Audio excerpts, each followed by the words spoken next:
They blamed the witch, but the truth was far worse.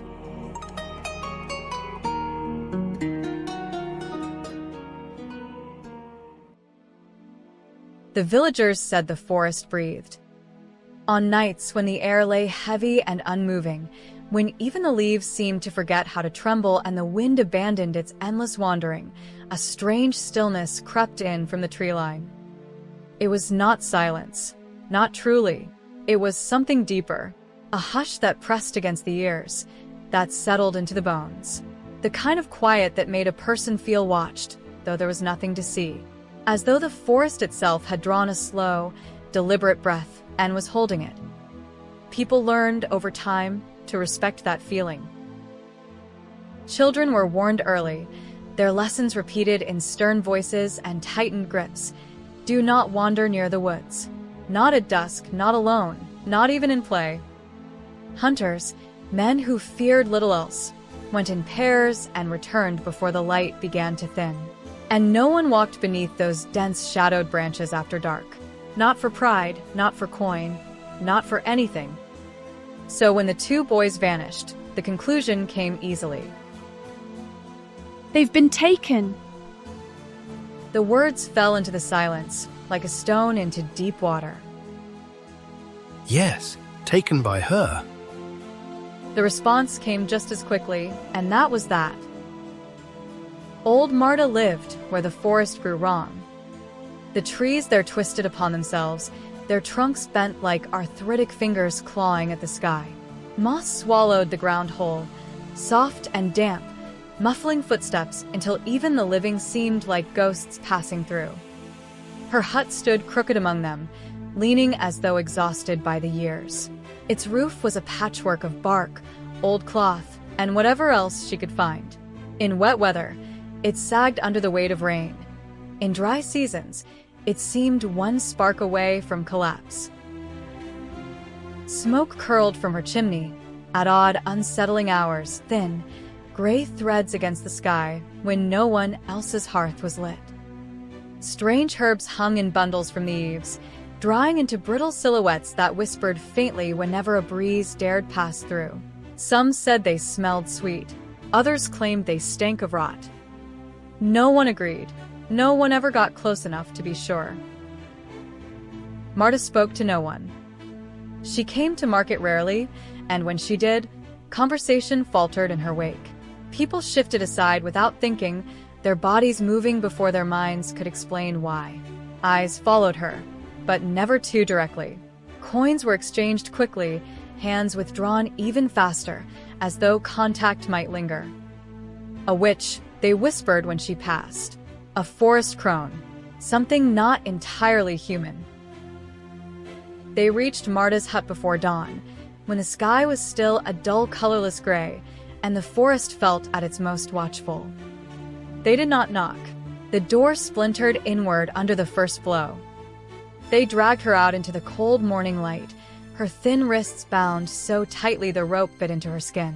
Her gray hair, usually tied back in some loose, practical way, hung wild and tangled where someone had seized it too roughly. She stumbled once on the uneven ground but was yanked upright before she could fall. She did not scream. She did not beg. She did not curse them or call for mercy. She only looked at them, one face after another, with a quiet, weary resignation, as though this moment had lived somewhere inside her for years, waiting. As though she had always known that one day the village would come, and that there would be no words she could offer that they would be willing to hear. Hendrik the miller was the first to speak, his voice trembling under the weight of grief, but anger sharpened its edges into something dangerous. His eyes were red, his face drawn tight, as if carved from something brittle and ready to break. You took my boys. Marta said nothing. Another man demanded an answer, stepping forward, his grip tightening on the torch he carried. Where are they? What did you do with them? Silence. It spread outward, feeding the tension rather than easing it. A stone struck her shoulder with a dull crack. She flinched, but did not cry out. Another followed, grazing her temple. A thin line of blood traced its way down her cheek, stark against the pale map of her skin. She swayed, her knees buckling for a moment, but still she did not fall. You are a witch. No, you're a monster. Those words caught. They passed from mouth to mouth, growing stronger with each repetition. By midday, they had her tied to a post in the village square, the ropes looped high and tight, so she could not sag or sink away from their gaze. The sun climbed overhead, casting no shadows deep enough to hide her. People came and went, but few left for long. They watched, they whispered, they waited. By evening, the pyre had been built at her feet, dry wood stacked carefully, deliberately, as though this were some solemn ritual, rather than an act of desperation turned cruel. The torches burned brighter as the light began to fade. And with night creeping in once more, the villagers stood ready to set her alight. Stop! That is enough! The words did not need to be shouted to be heard. They cut cleanly through the rising chant, through the anger, the fear, the desperate need for someone to blame, like a blade drawn with purpose. Voices faltered mid-cry. The rhythm of accusation broke apart, leaving only the crackle of torches and the restless shifting of feet in the square. Judge Alric stepped forward. He was not a large man. There was nothing about him that would have commanded attention at a glance. No towering height, no broad, imposing frame. His robes were plain, his posture unassuming. And yet, when he moved, people made space. When he spoke, they listened. It was not authority alone that granted him that power. It was something quieter, a steadiness, a sense that his words were chosen carefully and carried weight because of it. He was not known to raise his voice, but when he did, it was never without reason, and never without consequence. When he spoke again, his tone was even, but unyielding. This village does not execute on suspicion. The statement settled over the crowd like a sudden chill. For a moment, no one answered. Then the murmurs began, low at first, like the distant stirring of something uneasy, before swelling into sharper, louder protests. But she's a witch. She took the boys! We know she did. The noise threatened to rise again, to overtake the fragile stillness Alric had carved out, but he lifted a single hand. It was a small gesture, almost dismissible, and yet it worked. The crowd quieted, not completely, not willingly, but enough. The shouting dulled into mutters, the mutters into tense, grinding silence. It was the kind of quiet that resisted obedience, but obeyed all the same. Alric let it settle before speaking again, his voice measured, each word placed with deliberate care. Knowing is not the same as believing. He let the distinction linger, his gaze moving slowly over the faces before him, men and women he had known for years, now drawn tight with fear and anger. And suspicion is not the same as proof. That, more than anything, seemed to strike them, not because it convinced them, but because it challenged them, because it demanded something harder than certainty, patience. He turned then, shifting his attention to the woman bound at the post. Marta stood as she had all day, worn, bloodied, but unbroken. The ropes bit into her wrists and shoulders, holding her upright even as fatigue dragged at her frame. Dirt streaked her skin. A thin, dried line of blood traced down from her temple. And still, when Alric looked at her, she met his gaze directly. There was no pleading in her eyes, no defiance either, only a quiet, unflinching presence. Did you kidnap the boys? The question was simple, stripped of accusation, stripped of assumption. For a brief moment, the entire square seemed to hold its breath. Marta's lips parted. No, I did not. Her voice was soft, dry as fallen leaves, worn thin by time and disuse, but it carried. It reached the edges of the crowd and settled there, fragile but unmistakable. The reaction was immediate. A scoff broke from somewhere behind Hendrik, sharp and derisive. Hendrik himself spat, stepping forward, his grief flaring again into anger.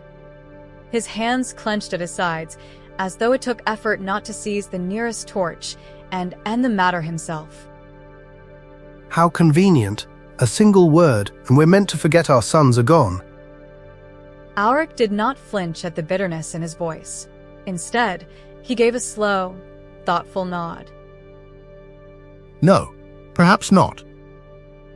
The admission caught him off guard. It was not agreement, but it was not dismissal either. It hung in the air, unsettling in its honesty. He continued, his voice firming. But we will not condemn a woman to death for the sake of convenience. That landed harder. It reframed the moment, not as justice, not as righteous action, but as something smaller, something uglier, a shortcut. He turned back to the gathered villagers, his gaze sweeping across them once more, meeting Hendrik's fury, the other's fear, the quiet doubt beginning to creep into the spaces between. When he spoke, there was no grand flourish in the promise. No attempt to inspire or reassure. Only certainty. I will find the truth myself. This time his voice left no room for argument. Until then, make sure no further harm comes to her. After that, when the silence fell, it held. The forest did breathe. Auric felt at the moment he crossed the tree line. It was not a sound, not exactly, not the kind that could be traced to a single source. It was a presence. The air itself seemed to shift around him, growing cooler as though the warmth of the village had been left behind like a forgotten cloak. It pressed faintly against his skin, damp and heavy, carrying the rich scent of earth that had not seen sunlight in years. Beneath it lingered something else, faintly sweet, almost floral, but too subtle to place. Not pleasant, not unpleasant, simply there, watching. He paused for a fraction of a second, just long enough to notice the difference. Behind him, the world still existed, the village, the square, the murmuring voices and crackling firelight, but it already felt distant, dulled, as though muffled by layers of leaves and shadow. Ahead, the forest stretched inward, dense and uneven. Branches creaked softly overhead, though there was no wind to move them. Somewhere deeper within, something called, a low, unrecognizable sound that echoed once, then vanished. Auric continued forward. He kept his steps deliberate, measured. Not cautious, exactly, but respectful. The kind of care one gives a place that does not belong to them. He was not alone for long. You walk like you belong here. The voice came from his left, close but not immediate. It slipped between the trees as easily as the damp air, calm and observant, carrying no threat and yet offering no comfort either. Auric turned. At first, he saw only the trees, their pale trunks rising in crooked lines, their bark split and mottled with age. Then the figure resolved itself among them, as though he had always been there and simply chosen to be noticed. The man's skin was pale in a way that did not suggest illness, but absence of sun. It bore faint markings, thin, branching lines that traced across his arms and up along his neck, like veins of something darker beneath the surface. His posture was slightly uneven, one shoulder set lower than the other, his frame subtly twisted as though shaped by the same slow, patient forces that bent the trees around him. His clothes were worn and patched in careful layers, stitched more for function than appearance. Nothing about him seemed accidental. You're one of the forest people. It was more an observation than a question. The man's mouth curved into a small, almost amused smile. That's what they call us. There was no pride in it, no resentment either, just acknowledgement. Auric studied him for a moment, taking in the stillness with which he stood. There was a quietness to him, not emptiness, but restraint, as though he spoke only when necessary and moved only when it mattered. I'm looking for 2 boys. He kept his tone even and direct. There was no use circling the matter here. The forest did not feel like a place that rewarded hesitation. The man nodded once. Yes, we know. The simplicity of the answer tightened something in Auric's chest. Not surprise, but confirmation. He let a brief silence pass before speaking again. Then you know where they are. It was not quite an accusation, not quite a demand, but it leaned toward both. The man did not answer immediately. Instead, he studied Auric, truly studied him this time. His gaze moved over the judge's face, his posture, the set of his shoulders, as though weighing something unseen, measuring not just the words, but the man behind them. Do you know why they were here? The question landed differently than Auric expected.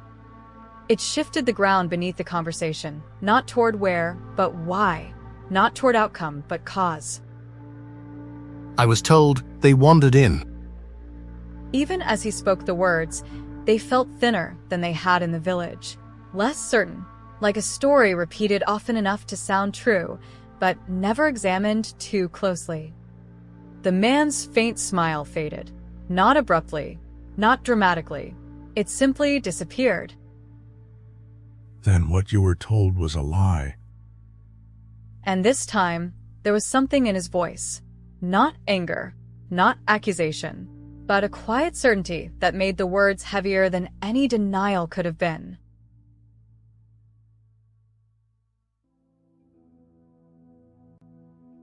They led him deeper. The path, if it could be called that, was not marked, yet it revealed itself in subtle ways. A bend in the undergrowth, a break between roots, a space where the forest seemed to allow passage rather than resist it. Auric followed without question, the man from before walking ahead with quiet certainty. They were not alone. Figures appeared between the trees as they moved, never all at once, never in full view unless they chose it. Some stood openly, watching him pass with steady, unreadable expressions. Others lingered half-hidden behind trunks or low-hanging branches, their forms only partially revealed by the dim, filtered light. They were people. That was the first thing that struck him. Not what they were rumored to be, not the whispered distortions of village fear, but simply that. Human, and yet altered, in ways both subtle and stark. Some bore scars that twisted across their skin like old maps of pain. Others moved with uneven gaits, their bodies bent or shaped by something long endured. A woman with one clouded eye regarded him without blinking. A man with a crooked spine leaned against a tree, his head tilted at an unnatural angle, yet his gaze was calm. None spoke, none approached. They only watched. Not monsters, Auric thought. Never monsters. Just people the village had decided not to understand. The forest seemed quieter here, as though even its strange breath had softened. The deeper they went, the more the outside world slipped away, not just in sound, but in certainty. Time felt looser, direction less certain. The air thicker, carrying that same faint sweetness beneath the damp. At last, the trees opened. A small clearing lay ahead, uneven and ringed by crooked trunks. At its center, a modest fire burned low, its glow steady but subdued, as though careful not to rise too high or draw too much attention. And beside it, the 2 boys, alive. Auric stopped without meaning to. For a moment, everything else fell away. The forest, the watchers, the questions that had followed him in. All that remained was the sight before him, simple and undeniable. Tomas looked up first. His face was smeared with dirt, streaks marking where tears had once cut through before drying. His eyes, once bright, if Auric remembered correctly, now seemed hollowed out by exhaustion, too old for his years in the way only fear could make them. His arm was wrapped tightly around his younger brother. Eli clung to him, smaller, his body drawn inward as though trying to disappear. His hands gripped Tomas's shirt with quiet desperation, his face half hidden but trembling. Auric felt something inside his chest loosen, something he had not fully acknowledged until that moment. Relief. Deep, sudden, and almost painful in its intensity. You're safe. His voice softened without effort, shaped by instinct rather than intention. He took a careful step forward, then another, mindful not to startle them. The boys did not move. They did not run to him, Did not speak. did not even shift closer to the fire for comfort. They simply watched. That, more than anything, unsettled him. Who brought you here? The question was simple, but the weight behind it had changed. It was no longer about suspicion, it was about truth. Tomas hesitated. It was brief, but unmistakable. His gaze flickered, not to Auric, but to the people gathered at the edges of a clearing. The silent watchers. The ones who had said nothing, done nothing, and yet remained. No one, sir. Too quickly. The words came out before the hesitation had fully faded, as though it had been prepared in advance, as though it had been used already. Auric did not respond immediately. Instead, he lowered himself slowly, bending one knee to the ground, then the other, until he was no longer standing over them, but meeting them at eye level. It was a deliberate gesture, one meant to lessen distance, to remove the weight of authority. Your father is very worried. He chose the words carefully. Not angry, not waiting, worried. Something shifted in Tomas's expression. It was small, subtle, but clear. Not relief, not comfort, fear. It crept in at the edges of his face, tightening his mouth, sharpening his gaze. His grip on Eli did not loosen, it tightened. Beside him, Eli made a small, broken sound. But he left us. The words were barely audible, but in the stillness of the clearing, they carried. Silence followed, not the uneasy quiet of the village, not the tense hush of accusation. This was something else, a silence that settled, heavy, knowing. Auric felt it before he fully understood it. His gaze sharpened, the pieces beginning, slowly, reluctantly, to shift into place. What do you mean? His voice remained calm, but something beneath it had changed. A focus, a narrowing. Tomas swallowed. His throat worked visibly, as though forcing the words past something that resisted them. He said it was a game, that we had to follow him, and not make a sound. His eyes drifted, not to Auric, not to the watchers, but somewhere inward, replaying it. We walked for a long time. It got dark. Eli was crying. At that, Eli buried his face into his brother's shoulder, his small body curling tighter, as though the memory itself could still reach him. And then what happened? He already felt the answer forming. Still, he needed to hear it, needed it spoken. He told us to stay where we were. He said he'd be right back. The words hung there, fragile and incomplete.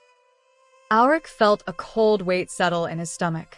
Not shock, recognition, a pattern emerging where none had been allowed before. He didn't come back.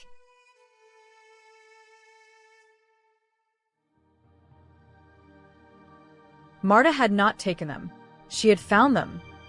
Cold, hungry, lost in the deepening dark where the trees swallowed sound and direction alike.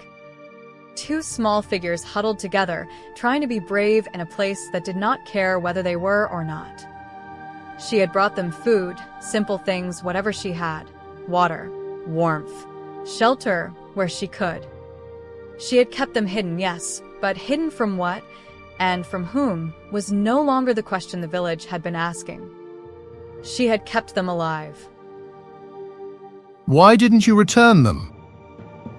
It was evening again, though not the same kind as before. The fire in the square had burned low. The ropes that had bound her were gone, though the marks remained, angry, red lines circling her wrists like echoes of what had almost been done. Marta sat where they had allowed her to rest, her posture slightly bowed but not broken. She looked older now in the open light, as though the ordeal had drawn years to the surface.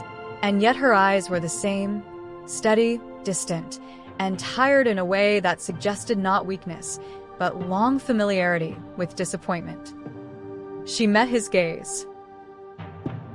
Because they begged me not to, and I know men like their father. There was no anger in her voice, no triumph, just certainty. Hendrik stood when Auric returned. He had positioned himself near the center of the square, as though proximity alone might draw his sons back faster. Grief had carved deep lines into his face, hollowing his cheeks, sharpening his features. His hands trembled, though whether from fear, exhaustion, or anticipation was difficult to tell. Did you find my boys? The words came out rough, almost breaking under their own weight. They're alive. For a moment, Hendrik did not move. Then the meaning struck him. Relief came not as a gentle easing, but as a force, sudden and overwhelming. It crashed through him, stealing the strength from his legs. He staggered, reaching blindly for support until his hand found the edge of a nearby table. He gripped it hard, as though the world itself had shifted beneath him. Oh, thank God. Around him, the villagers stirred. Murmurs rose, not fearful this time, but in awe, disbelieving, hopeful in a way that felt almost fragile. They're alive. It's a miracle. And the witch? The word hung there, uncertain now. Auric did not look at the speaker. His eyes remained fixed on Hendrik. She saved them. The shift was immediate. The murmurs faltered, twisting into something uneasy. Confusion replaced certainty. The story they had built so quickly began to crack, its edges no longer fitting together cleanly. Hendrik's relief flickered, only for a moment, but long enough to be seen. Saved them? The words sounded strange in his mouth, as though he did not quite know how to shape them. Yes, from the forest. A pause, long enough for hope to settle again, for the simpler version of the truth to take hold. Then, And from you. this time, the silence that followed was absolute. It did not ripple or murmur or resist. It stopped. The kind of stillness that comes when something undeniable enters the space between people and refuses to leave.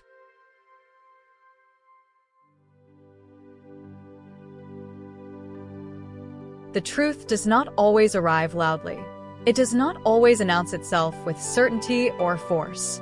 Sometimes, it comes quietly, slipping into the spaces between words, between glances, between breaths, until it settles there, heavy and immovable, and no one can quite pretend not to feel it. Hendrik shook his head.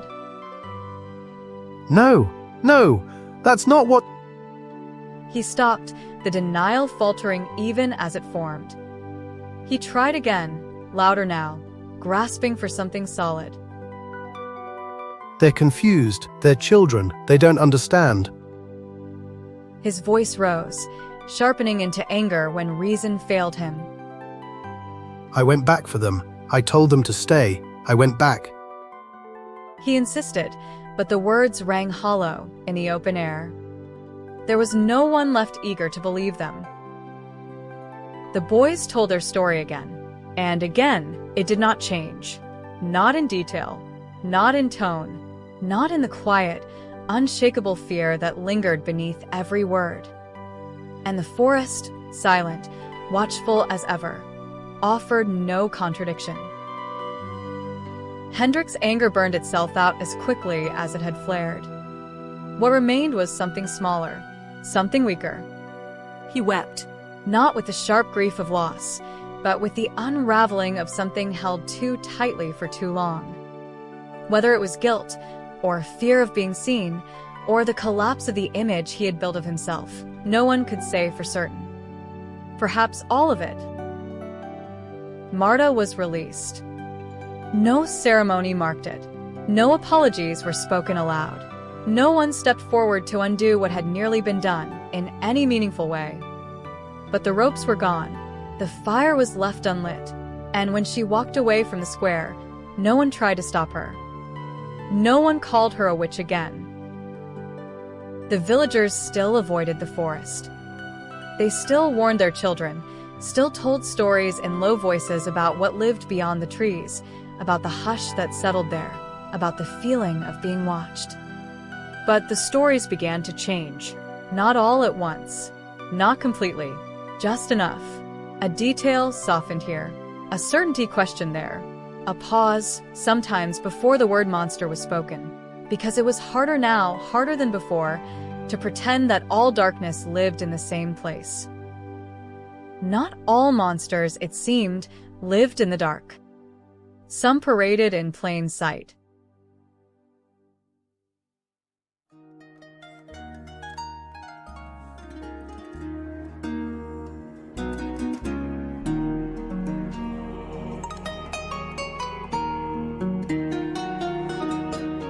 If you enjoyed this tale, please leave a like, a comment, and subscribe. It would mean the world to us.